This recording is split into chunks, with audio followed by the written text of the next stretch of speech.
Hey, whole women.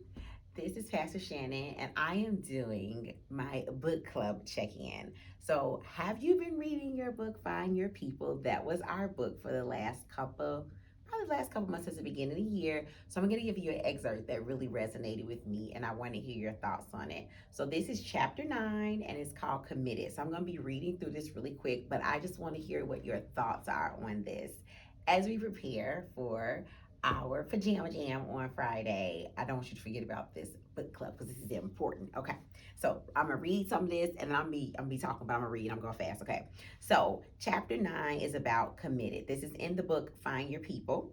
So I'm gonna be skipping around. So she says, I was in the middle of writing this book when my sister-in-law Ashley called and said pretty much, can she pick her up to go somewhere and talk?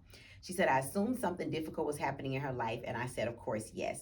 As she picked me up, we drove to the park on a brilliant sunny day. As we sat in the car, she told me how I said a few things recently that hurt her. She cried and talked about how hard it was to bring it to me, but how the candor was necessary. She didn't want to slowly start pulling back from me. She didn't want to quit me, she said. Those two words brought waves of fears crashing over my head. My immediate reaction was panic. Was I about to lose another friend? Have you ever felt like that?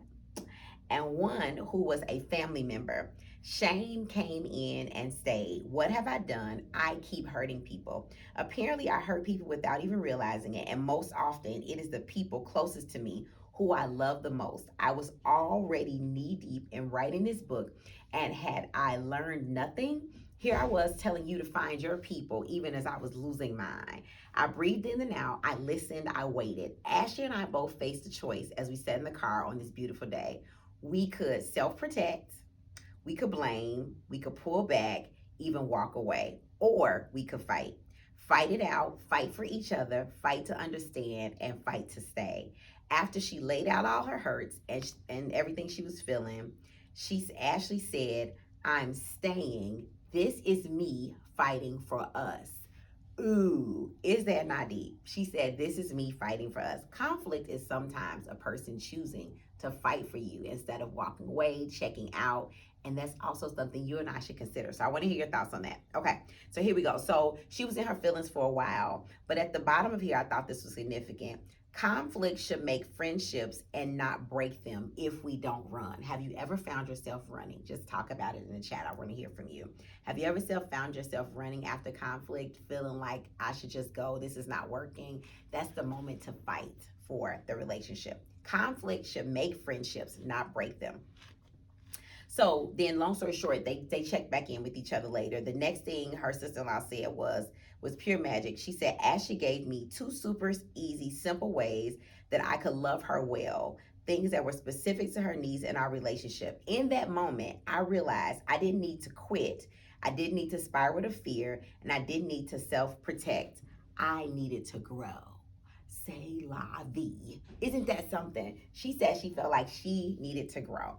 So here's a couple of points from this chapter I wanted to point out, and then I want to hear from you what chapter has stuck out to you so far. If you're like, oh my God, I didn't start reading it, start today. Okay.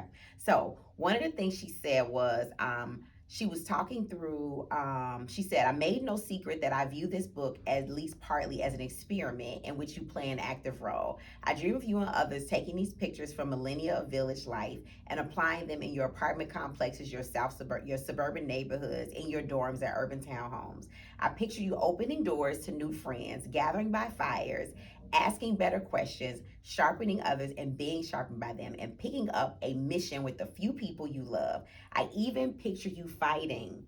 Yep, because I never had a truly intimate friendship that was free of conflict. Question: can you have intimate friendships that are free of conflict? I don't think you can, because you're not going to be, somebody is not being honest, is my opinion. I don't think you can have that without that. So wanted to say that. So here we go, almost done. I believe that God is asking you and me to let people into our daily lives, into our deep struggles, into our sin, into our routine, into our work, and into our dreams.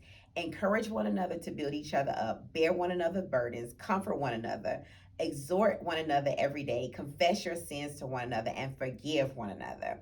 We must become people who come close. We must become people who engage. We must become people who choose to stay. Last part, and I'm done. My biggest issue with community is that I too often hurt people or they hurt me. It's a regular storyline. I mean, almost weekly, some conflict has to be resolved in my life. That is just a part of healthy community. The hurt is a part of health.